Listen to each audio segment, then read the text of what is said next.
Buenas, ¿qué tal? ¿Cómo va? Buenas tardes a todos.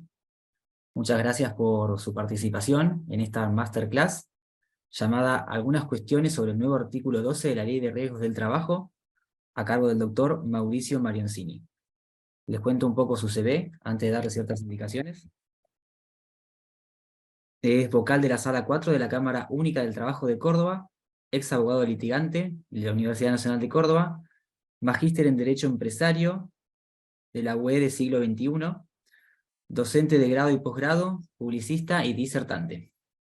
Hoy vamos a ver, les leo un leve sumario de la clase: ingreso base, antecedentes, problemas, la nueva forma de obtener el IB, la incidencia del RIPTE, dudas para su cálculo, intereses legales, tasa activa, ley 27.348 o RIPTE DNU 669 del 2019, criterios jurisprudenciales, anatocismo. Por antes de saludar al doctor, les cuento que lo que hacemos siempre es dejar que toda la exposición se desarrolle por completo, y al final del espacio brindamos un espacio de alrededor de 20 minutos de preguntas que pueden hacer mediante el chat. Si hay alguna persona que quiere realizarlo hablando por la pregunta, o si prefiere desarrollarla hablando, me avisa, yo le activo el audio y de esa forma va a poder realizarlo. También estamos en Facebook Live, así que un saludo a todos los que nos ven en esa plataforma. También, si tienen preguntas, en ese caso, comenten la publicación que yo la paso al doctor. Bueno, ahora sí, Mauricio, creo que tenés el audio activado para saludar. Hola a todos, ¿cómo les va? Hola, Mauricio. Muchas Bueno, gracias muchas gracias por la presentación. ¿Se escucha ahí? ¿Me escuchan Sí, todos? sí, sí, sí, se escucha. Perfecto, bárbaro. Gracias por la invitación y por la presentación, así que vamos a ponernos a trabajar Comparto pantalla, en ¿no? esta... ¿Cómo? Pongo Sí, la... por favor. Comparto pantalla. Sí, por favor.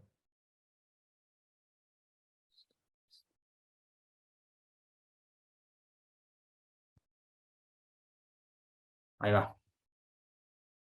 Bueno, vamos a la filmina 1 y arrancamos.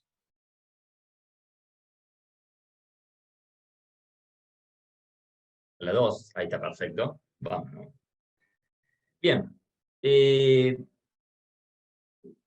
Apenas se dictó la ley 27348, me pareció y me sigue pareciendo que la modificación más favorable para los trabajadores siniestrados introducida por esa reforma fue la aplicación del ajuste por RIPTE y, este, y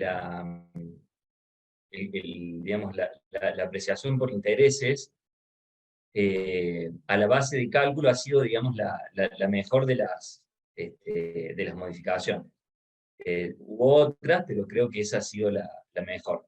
Básicamente, lo que quiero decir es que la nueva manera de obtener el valor del ingreso base, aplicable a las contingencias cuya primera manifestación invalidante hayan tenido lugar luego del 5 de marzo del 2017, eh, es un aspecto muy positivo de la última reforma en materia de riesgo del trabajo. Esta misma solución, es decir, aplicar RIT e intereses a la base de cálculo, al ingreso base, para algunos también se impone desde antes del 5 de marzo del 2017, es decir, desde el 23 de enero del 2017, cuando entró en vigencia, no sé si recuerdan, el DNU, el Decreto de Necesidad de Urgencia 54/2017, que básicamente decía lo mismo. Y hoy lo que propongo mostrar en esta clase son básicamente, digamos, establecer de dónde venimos en materia del ingreso básico, cómo se calculaba en la vieja ley, cómo se calcula ahora y cuáles son las cuestiones que todavía generan dudas y que los operadores judiciales debemos resolver a la hora de aplicarlo, ¿no? Aplicar este nuevo artículo 12, conforme la ley 27348 o conforme la modificación que introdujo el decreto de necesidad y urgencia 669. Pasemos a la filmina que sigue, por favor.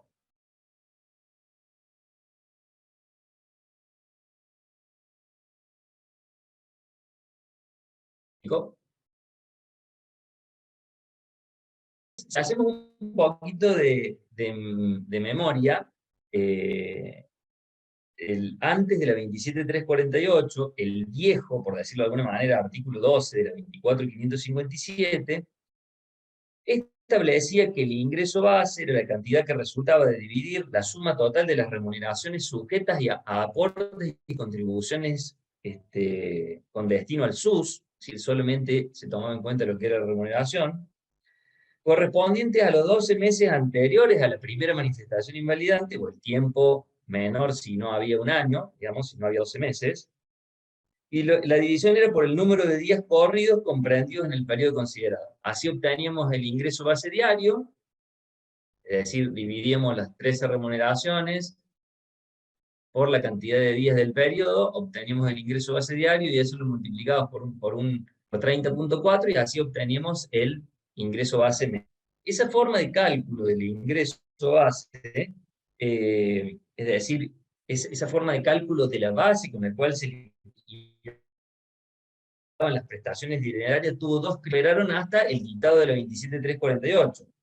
La primera es que de su simple lectura quedaban fuera todo aquello que no tenía, digamos, todo aquello que era remuneración en el sentido previsional y contribuciones. Es decir, quedaban fuera de consideración los beneficios sociales, los salarios de suspensión y fundamentalmente los adicionales de convenio o los adicionales no remunerativos que ya la Corte había dicho que integraban la remuneración. Ese era el primer problema. Y el segundo problema que tenía, la segunda crítica que tenía esa forma de calcular el ingreso base, es que promediar un año para atrás a la primera manifestación invalidante en épocas de inestabilidad monetaria, licuaba la base sobre la que se liquidaban las prestaciones dinerarias, alejándolas de los valores reales al momento del accidente o de la enfermedad, o de la primera manifestación invalidante de la enfermedad, sobre todo si no se compensaba el periodo ventana que se da entre la primera manifestación invalidante y la fecha del pago. Vamos a la filmina que sigue.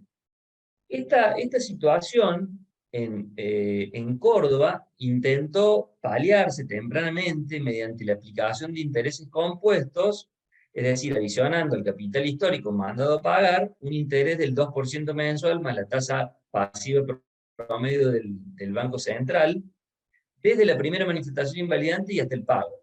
Y esta solución, la de aplicar intereses para compensar de alguna manera desde la fecha del siniestro y hasta el momento del pago, también de manera indirecta fue convalidada por la Corte en el precedente Expósito. No sé si se acuerdan, el precedente Expósito del 2016 o 2017, de 2016, de junio del 2016, donde se estableció la aplicación temporal de la 26773. Porque allí, más allá de decir de que... Mauricio, sí, ahí está. Ahí me escuchan, perfecto, Sí. bárbaro. Les decía que esta cuestión de aplicar intereses compuestos para paliar la situación del paso del tiempo y la depreciación monetaria, solo incidía en las contingencias que habían sido judicializadas, pero no en aquellas que se liquidaban y se pagaban en sede administrativa. Y por otro lado tenía la cuestión esta de que aplicar intereses compuestos para ajustar una prestación dineraria desnaturalizaba de alguna manera el instituto, porque, a ver, los intereses no compensan pérdidas de poder adquisitivo, o no deberían, por lo menos en lo que es su naturaleza jurídica, sino que en todo caso compensan el no uso del dinero, los compensatorios, o resarcen daños provocados por el incumplimiento en tiempo del deudor, o resarcen el tiempo que va desde un daño hasta el pago de ese daño, digamos, que son los resarcitorios, asimilados en la doctrina a los moratorios. Vamos a la filmina que sigue, por favor. Así como se utilizaban intereses, también desde otro lado, algunos cuestionaron directamente la validez de la forma de cálculo del viejo artículo 12, y de esa manera surgieron otras herramientas para corregir la base de cálculo de las prestaciones. Por ejemplo, en la provincia de Córdoba, en un precedente que se llamó Saquilán, para el que quiera después se lo paso, se resolvió que el punto de partida para promediar salarios un año para atrás era el de la fecha de la consolidación del daño y no el de la primera manifestación invalidante. O sea que yo podía haberme accidentado en el 2005, pero la consolidación del daño, que también hay que ver qué entendemos por consolidación, pero supongamos que sea el alta médica, era en el 2007, yo tenía que promediar desde el 2007 para atrás 12 meses, o sea, un año. Con lo cual se cambiaba, digamos, el parámetro para tener en cuenta a la hora de establecer el ingreso base. Y por el otro lado, se fijó que debían computarse como salario todos los conceptos percibidos por el trabajador. Y un temperamento bastante parecido, o un criterio parecido adoptó la Corte en el caso Castillo contra Provincia del año 2019, de marzo del 2019, cuando dijo que no era arbitraria una sentencia de la Cámara Nacional de Apelación del Trabajo que había resuelto que para la determinación de la indemnización debía tomarse en consideración la remuneración que pudo haber devengado el trabajador a la fecha del alta médica, de no haberse producido el accidente, y no el parámetro de la suma de las remuneraciones correspondientes al año anterior al PMI. En conclusión, antes de la 27348 se intentaba corregir los desfasajes que provocaba el viejo artículo 12 mediante intereses compuestos o cuestionando la validez constitucional de la norma que establecía la forma de cálculo del ingreso base y proponiendo una nueva forma de cálculo del mismo, ¿no? Pero ¿qué hizo? Vamos a la siguiente filmina, por favor. Pero ¿qué hizo la 27348? Bueno, se hizo cargo de estas críticas digamos, que se le hacía a la forma de obtener la base de cálculo con la que se establecen y liquidan las prestaciones dinerarias, y en el nuevo artículo 12 se estableció que a los fines de su cálculo se va a considerar el promedio mensual de todos los salarios devengados, de conformidad al artículo primero del convenio 95 de la OIT, o sea que entra todo. Entonces se considera el promedio mensual de todos los salarios devengados por el trabajador durante el año anterior a la primera manifestación invalidante o el tiempo de prestación de servicios si fuere menor. Esos salarios, dice el primer párrafo, el primer apartado del artículo 12, esos salarios mensuales tomados a fin de establecer el promedio se actualizarán mes a mes aplicándose la variación del índice RIPTE, que es, ustedes saben, las remuneraciones imponibles promedio de los trabajadores estables. Lo mismo en este punto, lo mismo en el primer párrafo, lo mismo dispone el DNU 669. Por lo tanto, se advierte, lo primero que hay que advertir es que el ingreso base debe ser actualizado mediante el índice RIPTE y de esa manera empieza, por lo menos parcialmente, a solucionarse el problema referido a la pérdida del poder adquisitivo. Es decir, la base de cálculo de las prestaciones dinerarias para las incapacidades permanentes será el promedio salarial del año anterior a la primera manifestación invalidante, ajustado por RIPTE mes a mes. Vamos a la siguiente filmina, por favor. Ahora, acá la cuestión o el interrogante es de qué manera o cuál es el procedimiento correcto para aplicar este índice de ajuste mes a mes, como dice la norma. Es decir, ¿cuáles son los índices que deben tomarse para actualizar el ingreso base de un trabajador? Por ejemplo, si la primera manifestación invalidante fue en el mes de marzo del 2020. Bueno, una posible forma, hay fallo en este sentido, es para actualizar el salario de abril del 2019, si nosotros tenemos la primera manifestación invalidante en marzo del 2020, nos vamos a ir hasta abril del 2019 para promediar salarios, es decir, el año anterior. Entonces, para actualizar el salario de abril del 2019, se tomaría el índice de marzo, que es el punto de partida, se lo divide por el índice de abril del 2019, y ese coeficiente obtenido dividiendo esos dos índices, lo aplico para ajustar el mes de abril. Lo mismo hago para mayo.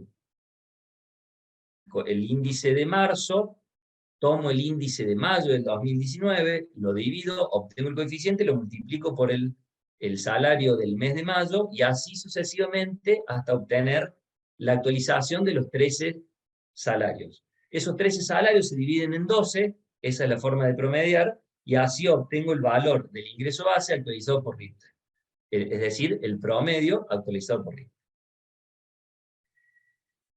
A simple vista no parece un procedimiento tan sencillo, pero hay consenso en que se toman dos índices para obtener el coeficiente que se aplican mes a mes. En esta cuestión no hay tanta discusión. Y si bien se habló oportunamente de la creación de un aplicativo que a esos fines estaría disponible en la página web de la Superintendencia de Riesgo del Trabajo, hasta ahora yo no he encontrado que exista, es decir, hasta ahora brilla por su ausencia. También, el aplicativo, ¿en qué consistiría? Básicamente, en que yo lo único que tendría que hacer es cargar cuáles fueron los últimos 13 salarios del trabajador y el sistema solo me lo actualiza por RIPTE y me saca el promedio. Eso nunca estuvo a disposición de nadie. Bueno, en este punto también se destaca que la nueva norma manda a considerar todos los salarios devengados por el trabajador, es decir, se reconoce por fin que tanto las sumas remunerativas como las no remunerativas recibidas por la persona que trabaja en el año anterior a la primera manifestación invalidante deben ser tomadas para el cálculo del ingreso base, lo cual está en línea con la jurisprudencia de la Corte, la Corte Nacional, con la Corte Interamericana de Derechos Humanos, y corrigen esa incoherencia que generaba el artículo 10 de la 26773, no sé si se acuerdan, el que dispone básicamente que las ART cobran su prima asegurativa sobre lo que es y lo que no es remuneración, pero solamente liquidaban sobre lo que era remunerativo. Sin embargo, en el área técnica de la Superintendencia de Riesgo del Trabajo, es decir, en sede administrativa, en comisión médica, se sigue computando solo aquello que es remuneración, lo cual, además de violar la norma vigente, complica la posibilidad de lograr un acuerdo en ese ámbito. Y otro tema a tener en cuenta es qué ocurre con los importes abonados a la persona que trabaja cuando no son percibidos en forma mensual o habitual. No importa acá. No se toma la base que toma el 245 de la ley de contrato. Acá todo lo que recibe el trabajador en el año anterior a la primera manifestación invalidante entra en el promedio. Acá se considera todo. No importa si es habitual, no importa si es mensual. Cualquier tipo de premio, comisión o gratificación ingresa en ese promedio. Una cuestión práctica que no surge del texto es qué hacemos cuando no existen 13 salarios para promediar. Es decir, por ejemplo, en el caso de una persona que trabaja, que sufre un accidente a los 70 días de prestar servicio, ¿cómo hacemos? ¿Qué promediamos ahí? Volvemos volvemos a poner a utilizar el derogado 30.4 como medio alternativo, es decir, el viejo sistema. ¿Cómo se aplica el RIT en ese supuesto? No lo saben. Esto ya lo planteé en algún trabajo que se publicó en Rubizal Cubizón. Vamos a la filmina que sigue, por favor.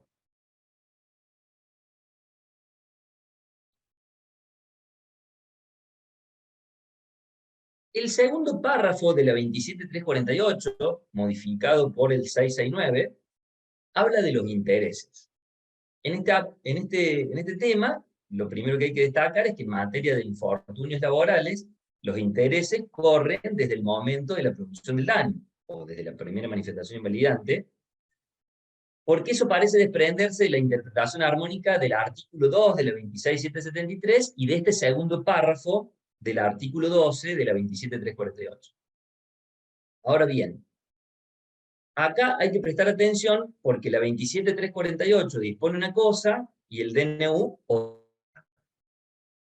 Fíjense, la 27348, en este segundo párrafo del artículo 12, dice que desde la fecha de la primera manifestación invalidante y hasta el momento de la liquidación de la indemnización, el monto del ingreso base, que ya habíamos obtenido conforme al primer párrafo, va a devengar un interés equivalente al promedio de la tasa activa, cartera nominal anual vencida a 30 días del Banco de la Nación Argentina. Es decir, con este mecanismo se compensa ese periodo de ventana que va desde la primera manifestación invalidante y hasta la liquidación de la prestación, debería de haber dicho hasta el pago, para que no quede ningún periodo ahí en un interregno sin regulación. ¿Por qué? Y porque entre la primera manifestación invalidante y la liquidación o el pago puede pasar un tiempo prolongado, lo cual provocaba, en los casos no judicializados antes con el anterior sistema, un daño importante al patrimonio del damnificado. Y además la norma, la 27348, establece cuál es el interés a aplicar. en este caso, la 27348 habla de la tasa activa promedio del Banco Nación Argentino. Es decir, es un interés legal.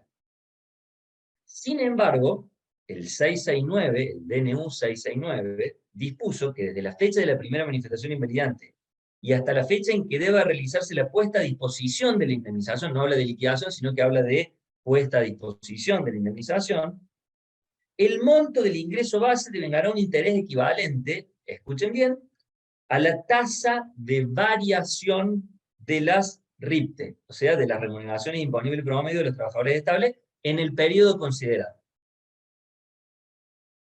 Primera diferencia, como les decía, no habla de liquidación, sino de puesta a disposición. Segunda diferencia, dice que el interés devengado en este periodo será el equivalente a la tasa de variación del RIPTE. Es decir, acá aplicamos intereses o ajustamos por RIPTE, que no es lo mismo. Vamos a la filmina que sigue. Y más allá de la validez constitucional de este decreto de necesidad y urgencia 669, sobre la que me había referido al final de la charla, este decreto está vigente, lo que implica que los operadores judiciales debemos decidir la forma en que se va a compensar en esta primera etapa, es decir, la que va desde la primera manifestación invalidante y hasta la liquidación de la prestación. O aplicamos interés a tasa activa promedio del Banco de la Nación Argentina, como dice la 27348, o aplicamos RIPTE, como dispone el DNU 669, y en cualquier caso debemos justificar nuestro proceder. Ahora, si yo decido, digamos, digamos, calcular estos intereses con el DNU, con el 669, aún debo resolver si estos intereses los voy a calcular como calculé en el primer apartado, es decir, ajustando como en el primer apartado, tomando índices que generan un coeficiente desde la primera manifestación invalidante y hasta el pago, o hasta la liquidación, o hasta la puesta a disposición, o si se aplica una tasa de variación conforme fue reglamentado por la resolución de la Superintendencia de Seguro de la Nación 1039/2021. Porque no es lo mismo. No es lo mismo aplicar índices que aplicar esta tasa de variación. Si nosotros utilizamos si nosotros utilizamos índices que generan coeficientes desde la fecha de la primera manifestación invalidante y hasta la fecha del pago, eso es acumulativo. Es como si actualizáramos la prestación o la base de cálculo de la prestación. Es como si introdujéramos aquello que está prohibido por la ley de convertibilidad, es decir, un índice de actualización. Ahora, si lo que hacemos es la sumatoria de las variaciones que tuvo la tasa del RIPTE, es otra cosa, no es acumulativo y es lineal, y entonces la interpretación que se haga en este punto no es intrascendente porque de una manera se arrojan resultados mayores a la otra.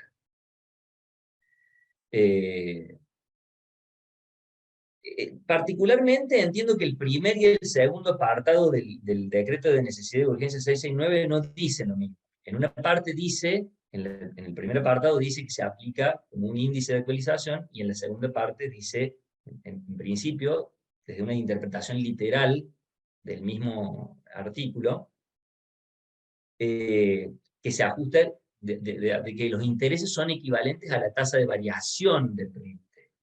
O sea, parecería que el legislador quiere que para actualizar el ingreso base se ajuste mes a mes, con índices en el primer párrafo, y luego se apliquen intereses de acuerdo a una variación lineal y no acumulativa de una tasa que es la del RIPTE, conforme al segundo párrafo.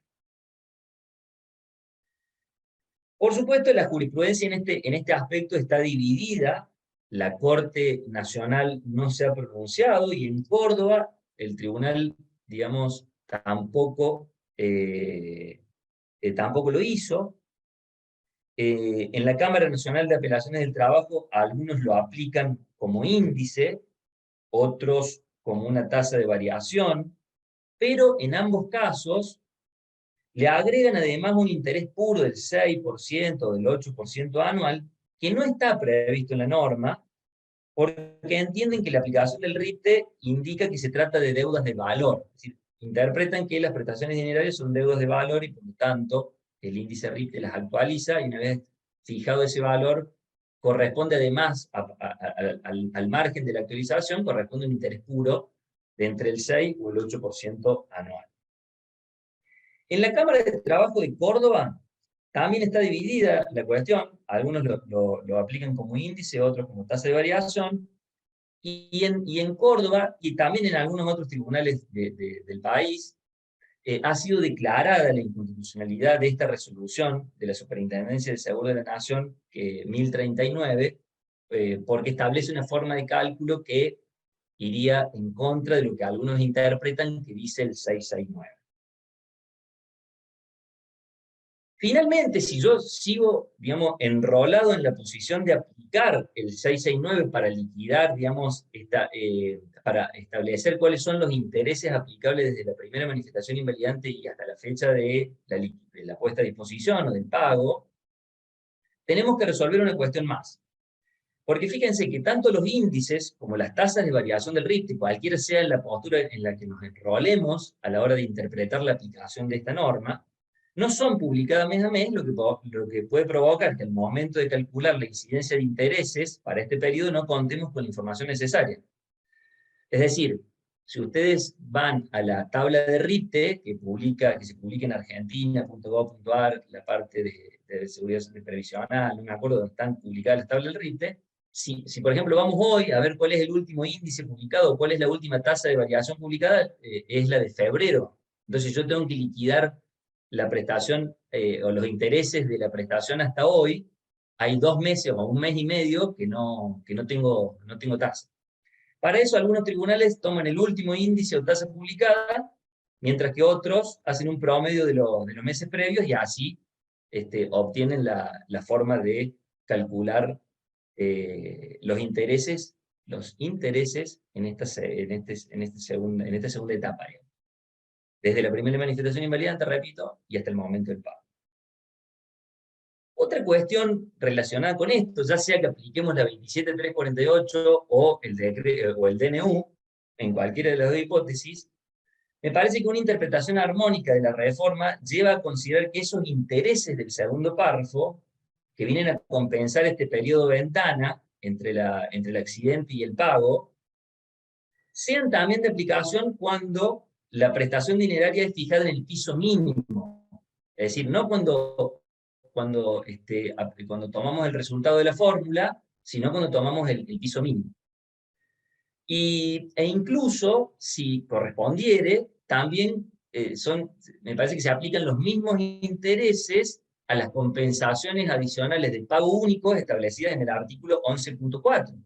Porque si no, imagínense, si yo al resultado de la fórmula, si yo solamente aplico este tipo de interés, cualquiera sea el que yo tome, el de la tasa activa conforme del Banco Nación, conforme la 27348, o el RIPTE, en cualquiera de sus dos variantes, conforme el DNU, solamente se lo aplico al resultado de la fórmula, o solamente se lo aplico cuando aplico la fórmula, ¿qué pasaría, qué interés se aplicaría entonces cuando tomo el piso mínimo, que no dice nada la ley, y qué pasaría entonces cuando se tienen que mandar a pagar las compensaciones adicionales de pago único, cuando tenemos una incapacidad parcial grave, cuando tenemos una incapacidad absoluta, cuando tenemos una muerte, un gran inválido?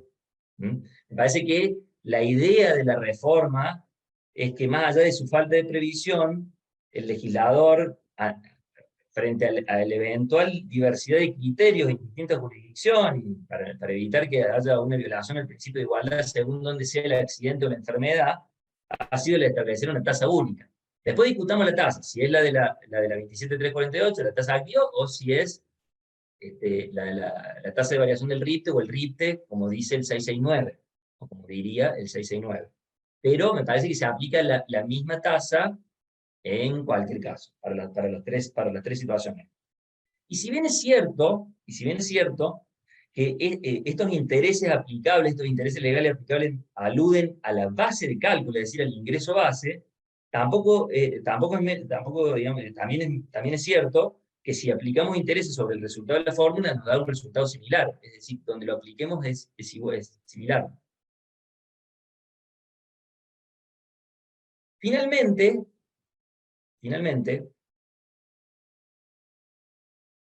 en la última etapa, es decir, aquella que va desde la mora en el pago hasta la efectiva cancelación de la obligación, el tercer párrafo del artículo 12, según la ley 27.348, dispone que a partir de la mora será de aplicación la establecida en el 770 del Código Civil y Comercial, es decir, en el anatocismo, acumulándose intereses al capital, y el producido devengará un interés equivalente, si yo sumo capital e intereses, y el producido me va a dar devengará otro interés que es equivalente a la tasa activa promedio del Banco de la Nación Argentina hasta la efectiva cancelación de la deuda.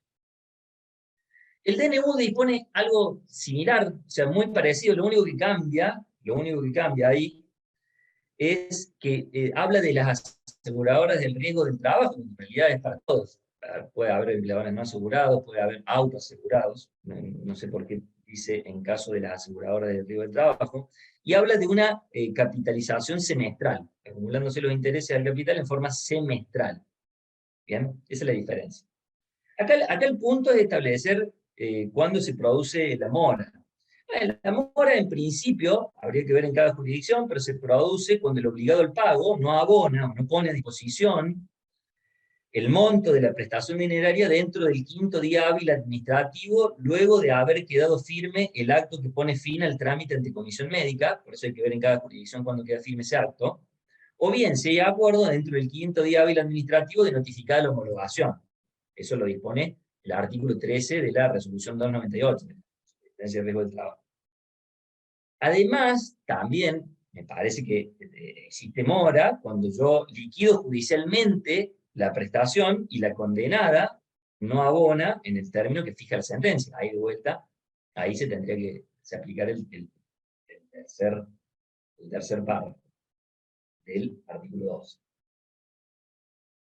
Es decir, a partir de la mora se forma un nuevo capital con el monto de capital e intereses ya devengados según los párrafos primero y segundo del artículo 12, y ese nuevo capital se le aplican intereses legales iguales a la tasa activa. Acá no hay RIPTE, acá es tasa activa. Tanto si aplicamos la 27.348 como si aplicamos el 669. Habla de que en el caso de anatocismo la tasa a aplicar es la tasa activa. No hay RIPTE acá. Hasta la cancelación.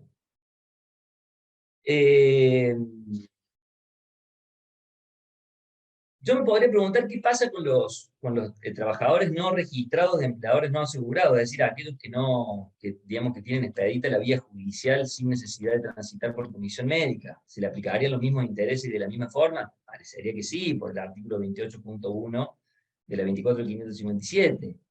Es decir, tanto para los trabajadores que deban concurrir a comisión médica como para los que no, se aplica la misma tasa. Cualquiera sea, insisto, la decisión que tome el operador jurídico. Y también cabría la pregunta si lo que dispone el 12 se aplica tanto en sede judicial como en sede administrativa. Sí, parece que sí, y repito esta cuestión de que al legislador le interesa, me parece, interesa que sean los mismos intereses, cualquier sea el lugar donde se produzca el hecho, para que no se viole de alguna manera el principio de igualdad. Por ese motivo, si el reclamo se judicializa, es posible, de hecho lo están haciendo, que los tribunales obtengan el valor del ingreso base aplicando RIPTE, considerando rubros salariales y no salariales y promediando, y luego manden a pagar intereses legales, tasa activa del Banco Nación o RIPTE, desde la primera manifestación invalidante y hasta la fecha de la resolución, que es la liquidación. Ahora bien, si la sentencia no es abonada en el término fijado, esos intereses deben capitalizarse y ese nuevo capital aplicársele intereses legales, que acá es tasa activa, hasta la fecha del cumplimiento efectivo.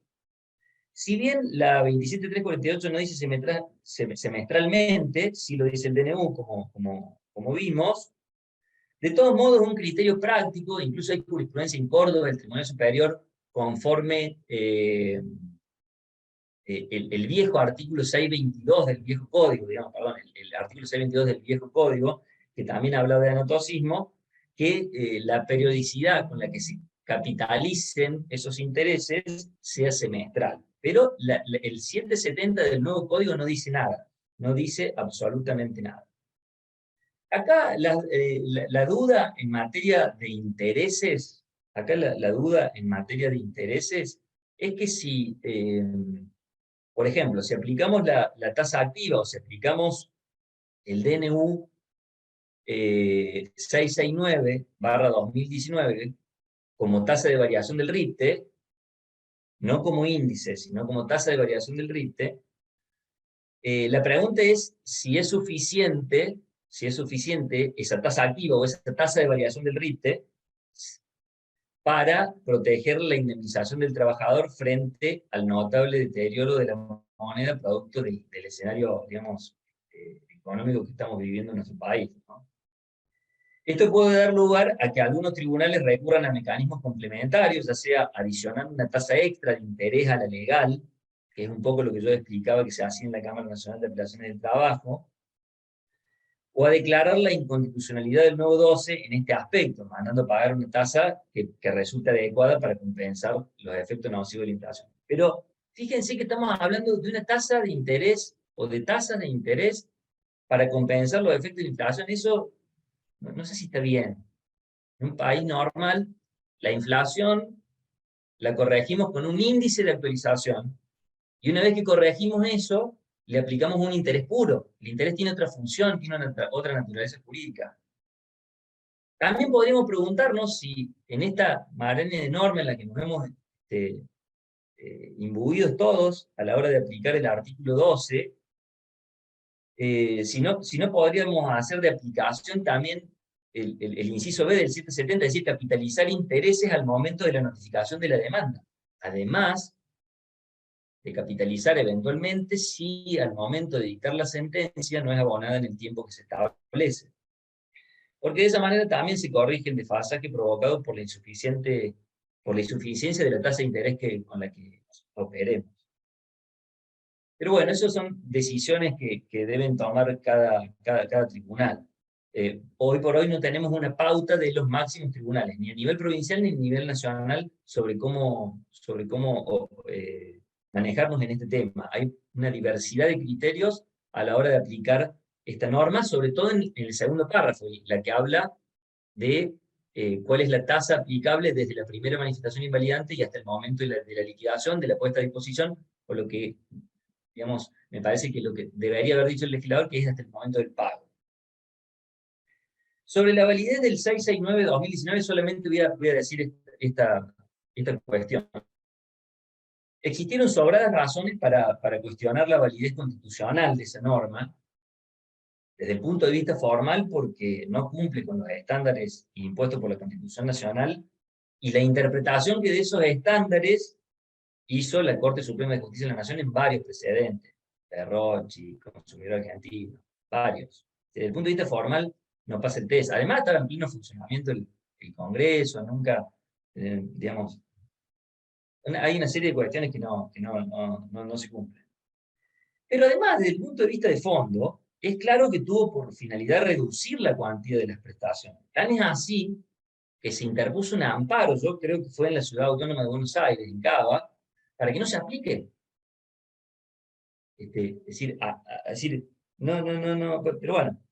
Sin embargo, es cierto, en comparación, que depende cómo yo calcule o cómo yo, digamos, calcule esos intereses según tome índice o tasa de variación, que el RIPTE en algunos periodos le puede ganar o le ha ganado a la tasa activa promedio del Banco de la Nación Argentina. Eso también es verdad. Pero es una cuestión coyuntural. Es una cuestión coyuntural. Por ese motivo, como en algunos periodos, sobre todo últimamente, también depende qué tomemos. No es lo mismo tomar índice que tomar tasa de variación del RIPTE, ¿no?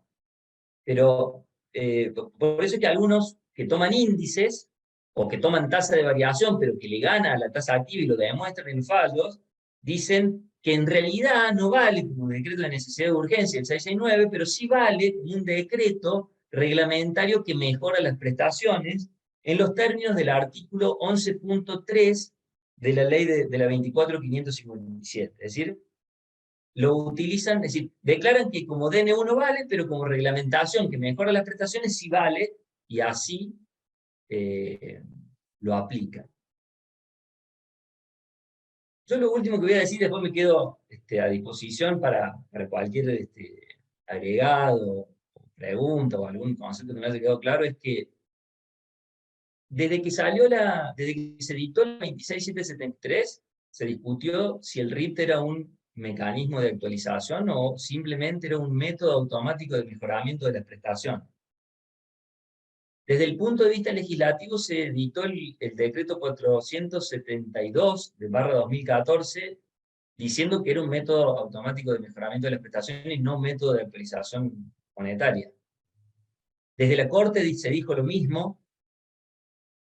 Luego se dictó la 27348, que dispuso actualizar el ingreso base desde digamos, promediando los 13 salarios para atrás desde la primera manifestación invalidante, y ahí sí se aplica el RIT para actualizar el ingreso base, pero después lo que dispuso la norma es aplicar intereses en el periodo de ventana que iba entre esa primera manifestación invalidante y el pago.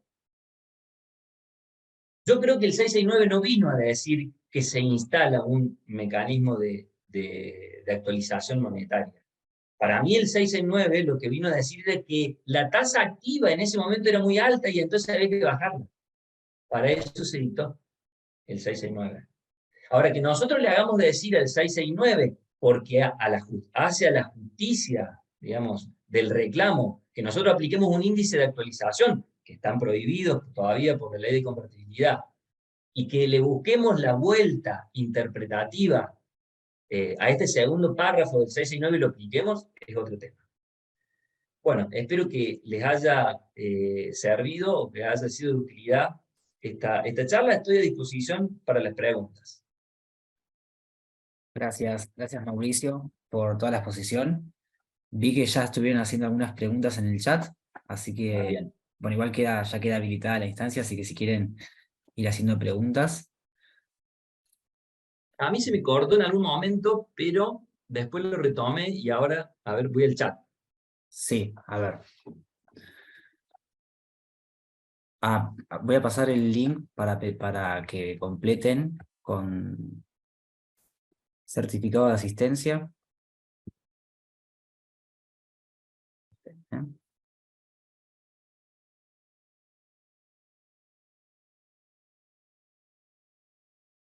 Para los que quieren el Power. Bien, acá me hacen una pregunta, acá me hacen una pregunta que me parece interesante responder. Me dice María José Bustos. ¿Qué opina sobre la aplicación de intereses basado en el artículo 2 de la 26773, que son los que hablan de que digamos, el trabajador, la persona que trabaja tiene derecho a que su indemnización devenga intereses desde la primera manifestación invalidante, además de los establecidos para la base de cálculo de las prestaciones, que son los de la 27348 o el DNU? Está bien, está muy bien la pregunta. Yo creo que ahí, digamos, yo lo mencioné, pero tal vez sea necesario volver sobre este punto. A mí me parece que la interpretación armónica de las dos normas hace que digamos, el interés sea el que establece la 27348 y desde la primera manifestación invalidante, pero que sea un interés. No, si no estaríamos aplicando dos tasas de interés sobre el mismo monto, lo cual me parece que no corresponde. Pero hay algunos, creo que hay algunos fallos que se han pronunciado en ese sentido. Yo no lo comparto, me parece exagerado, me parece exorbitante y me parece que no es lo que dice lo que intenta decir el sistema, que es un lío, ¿no? Que es un lío y que da para cualquier cosa. No sé si contesté, María José. Claro. Ahí te dice el dedo. Acá Leandro dice que sí, que desde el 2020 mejora las prestaciones que aplicando la tasa activa. Bueno, a Leandro le digo que depende cómo se aplique el DNU. O sea, si aplicamos índices, indudablemente que va a ser mayor a la tasa activa. Si aplicamos la tasa de variación, se publica, en algunos periodos le va a ganar y en otros van a estar ahí, muy cerquita, muy cerquita. Déjenme ver alguno más. Ahí Leandro Muñoz puso otra pregunta, ¿eh? Al A final ver, de todo. ¿La leo? sí, acá está. Eh, La leo en voz alta igual así la... bueno, Leandro, eso no, no es, no es estrictamente lo de hoy, pero está buena la pregunta porque son las cosas que tenemos que resolver a diario en al momento de dictar sentencia. Me pregunta, en los casos de enfermedades profesionales con PMI posterior a la desvinculación del trabajador, donde no hay periodo remunerado, ¿qué periodo se considera? No sé si todos entienden la pregunta, pero bueno.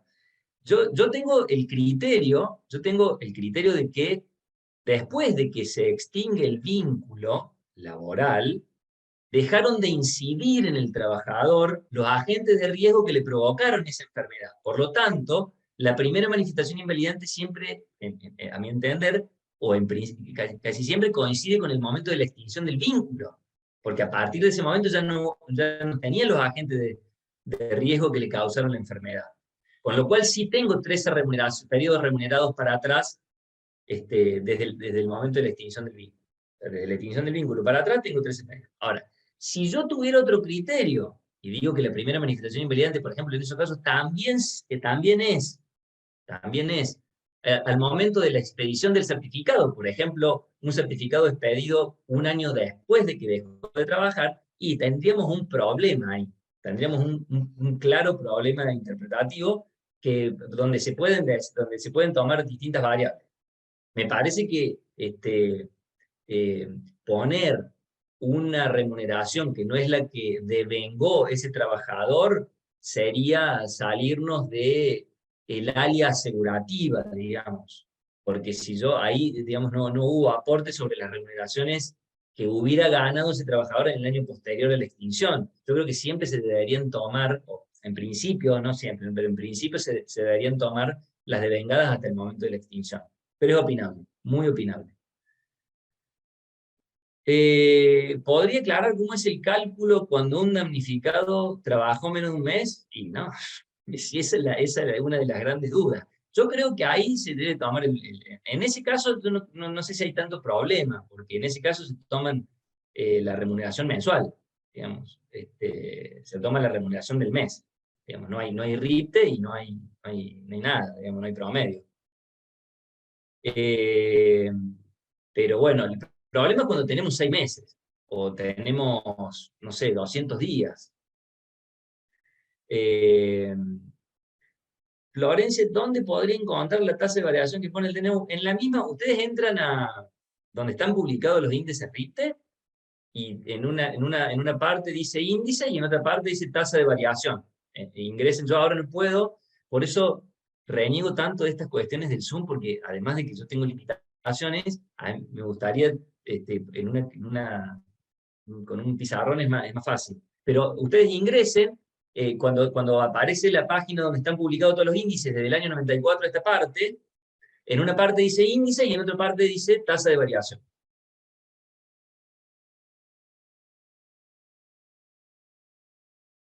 Me salió una sentencia, accidente anterior del 2017, actualizaron IBM por RIPTE, pero aplicaron intereses. Bueno, está bien. Yo creo que anterior al 2017 no se aplica, digamos, la Ahí, actualización, ahí aclaró porque, igual, ¿eh? a ver, Después puso, perdón, no aplicaron intereses por considerar que no ah, correspondía. bárbaro. Doctora, digamos, acá se discutió en casi todo el país, pero acá en Córdoba, digamos, se discutió, que es la que conozco más, se discutió si el 669 se aplicaba a las contingencias anteriores a la vigencia de la 27348, y el Tribunal Superior de Justicia dijo que el 669 venía a complementar lo establecido por la 27348, por lo cual se aplicaba para las contingencias que quedaban atrapadas por esa norma, digamos, por la 27348. O sea, el 669 es Si ustedes se fijan, viene a complementar esa norma. Ahora, el artículo 3 del 669 parecía decir que se aplicaba a todos, a todas las contingencias que no hubieran sido abonadas. Y por eso probablemente haya jurisprudencia en ese sentido.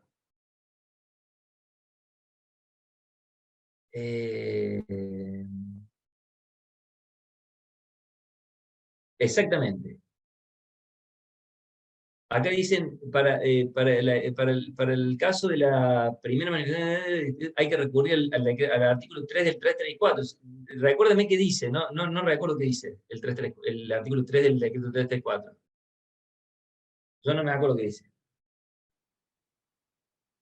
A ver, ahí Candela está preguntando si puede hacer una pregunta hablando. Le voy a activar el audio. Bueno, Ahí puse para activar el audio, Candela. Hola, ¿cómo están? Buenas tardes. Buenas tardes, se escucha bien. Bueno, bárbaro. En realidad mi consulta era la siguiente, porque si yo no te veo, presento... pero no importa. Ahora, bueno, no me ves. No sé yo Ahí. no sé cómo hacer, pero bueno. A ver Ahí está, si ahora ahora sí, sí. ahora sí. ¿Qué Dale. tal? Hola. Bien, ¿cómo va? Bien. No, en realidad mi pregunta era la siguiente. Yo voy a ver, a partir de ahora vamos a tener casos donde si yo inicio un expediente en la superintendencia, el IBM se va a actualizar en relación al RIPTE, porque esas es digamos, las liquidaciones que plantea la SRT cuando se fija un porcentaje de incapacidad. Ese va a ser una forma que nunca entendemos en realidad. Ellos hacen las liquidaciones y uno no tiene la posibilidad de negociarlo, sino que es esta la liquidación, lo aceptás, no lo aceptás, apelarás y irás a juicio. Pero se supone que la actualización del IBM es a través del valor RIPTE. Después, por otro lado, vamos a tener sentencias. Ahora, déjame decirte algo. En Córdoba, la Sí. información que yo tengo es que las ART, en conjunto con la superintendencia, liquidan aplicando o tasa activa o tasa de variación del RITE, no el índice. Es decir, Bueno, claro. ojo, Sí, tasa de variación. Sí, no el claro. índice. Es decir, Okay. últimamente el comentario que me ha llegado, yo por cuestiones obvias sabrán que no voy a comisión médica, así que Claro. solamente tengo comentarios, y me dicen que ahora están liquidando todo con tasa activa, que es la más baja, obviamente, que es más baja que la tasa de variación del RIPTE últimamente. Sí. Así que ahí, en comisión médica pasa eso, por lo menos en Córdoba. Ok. Pero después vamos a tener sentencias, porque ya está pasando, digamos, desde el 2017, ahora empiezan a salir las sentencias, donde se aplica, digamos, el nuevo acta con el artículo 770 del código, ¿no? Pero hay, por lo que vi, como dos formas de, ¿cómo se dice?, interpretarlo. Por un lado, tienen desde vi una sentencia donde decía que digamos, la capitalización de los intereses se hacía desde el día, supongamos que desde el día del accidente o desde el alta médica, depende cómo haya salido la sentencia, hasta la notificación de la notificación de la demanda, ¿no? Pero que esa capitalización era por única vez. Por otro lado, vi que era la actualización anual, la capitalización anual, o sea, desde el día del accidente o desde la alta médica o supongamos que sea accidente, si es enfermedad, desde el día en que empieza ¿cómo se dice? Desde el día que toma conocimiento de la enfermedad hasta el día de la notificación de la demanda, hasta el día de la notificación de la demanda, y eso era anual. Entonces hay como diferentes interpretaciones sobre el mismo caso. Y lo mismo pasa, esto es en accidentes, y lo mismo nos está pasando también en despidos, digamos. Claro. Entonces, como que las parece liquidaciones que, son sí, todas distintas. me parece que lo que vos señalás bien, Candela, es que al tener tanta depreciación monetaria y no tener herramientas para combatirlas, los jueces recurren a algunos mecanismos, como es el de capitalizar, conforme lo prevé el 770 en sus distintos incisos del Código Civil, y algunos hacen lo que vos bien explicás. Me parece que eso ya excede la cuestión que nosotros abordamos hoy, que es cómo se interpreta el 12, ¿bien? Es decir, Claro. lo que vos señalás puede ser aplicado tanto a la ley de riesgo como a cualquier otro tipo de reclamo que tenga base laboral o no, digamos. Laboral, sí, sí. No sé si respondí, pero sí he visto sentencias que hacen lo que vos mencionas, sí. Ok.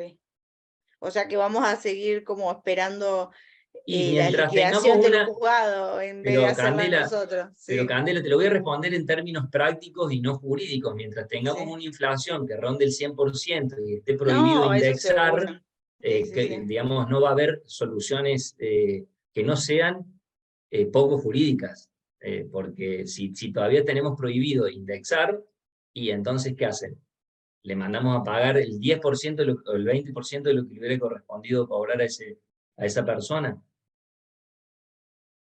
No, igual como poniéndome de los dos lados, porque así todo, nada, ahora estamos llegando a recursos extraordinarios para que antes, por lo general, los accidentes de trabajo no llegaban por esta situación de cómo se interpreta el artículo o no, de cómo se capitaliza o no se capitaliza. Entonces ahí estamos con eso también. Me parece, me parece que sí, que los tribunales superiores de cada jurisdicción, y me parece que también la Corte por ahí podría dictar fallos para ver cómo se aplica esta cuestión del anatocismo y la interpretación que se haga en cada fuero del 770 del Código Civil. Ok, perfecto. Sería bueno. Sí, sí, bueno, muchas gracias. No, por favor. Bueno, gracias Candela por tu pregunta. Ahí se está armando un poco de debate en el chat, pero bueno, la cortamos acá. Nada, gracias a todos por su participación. Gracias, Yo le quiero, perdón, a mí perdón que lo corte, no sé si tienen un minuto más, Sí. Adelante, una Mauricio. cosita. Marcela me dice, dice acá en el chat, la nueva ley solo permite indexar cuando hay mora en el pago de la sentencia. Sería, en todo caso, Marcela, sería capitalizar intereses, porque el 770 del Código Civil sería la capitalización. ¿Puede ser? Perfecto, bárbaro. Pero lo que pasa es que el 770 habla en el inciso B de que se puede capitalizar al momento de la notificación de la demanda, y en el inciso C, que si no se paga la sentencia, el monto liquidado en sentencia también se puede volver a capitalizar. Entonces ahí hay un debate entre los civilistas sobre si el inciso C engloba el inciso B, o si el inciso B está solo y puede aplicarse tanto como se puede aplicar el inciso C. Eso es una cuestión que también debería solucionarse, como hablamos recién con Candela.